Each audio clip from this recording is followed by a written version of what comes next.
மக்களே, இந்த சட்னி தாளிக்க போகிறேன். தேங்காய் பொரியலில் கொஞ்சோண்டு புளி உப்பு போட்டு நல்லா அரைச்சிட்டு கடுகு பருப்பு போட்டு கருவேப்பிலை போட்டு தாளித்து கொட்டியாச்சு.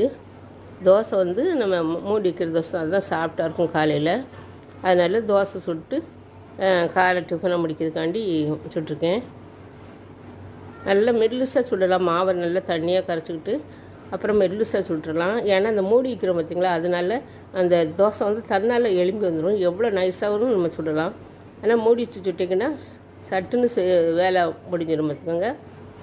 காலை டிஃபனுக்காண்டி இந்த சட்னி ஊற்றி எங்கள் வீட்டுக்காரங்களுக்கு சாப்பாடு கொடுக்க போகிறேன். காலையில் எந்திரிக்க தான் முடியல. அவர் என்ன செய்யுங்க, நம்ம எந்திரிச்சு சமைச்சா தான் நம்மளே 2 தோசை சாப்பிட முடியும், ஒரு தோசை சாப்பிட முடியும் பார்த்துக்கோங்க. அதனால் எந்திரிச்சாலும் தீர வேண்டியது இருக்குது. காலையில் ஒரு பிள்ளைங்கிட்ட நம்மளுக்கு காலையில் வந்து அப்படி செஞ்சு கொடுக்க மாட்டாங்க. முக்கிட்டும் மயங்கிட்டு நம்ம தான் எந்திக்கணும் பாருங்கள். படம் பிடிச்சிருந்தா சப்ஸ்கிரைப் பண்ணுங்கள்.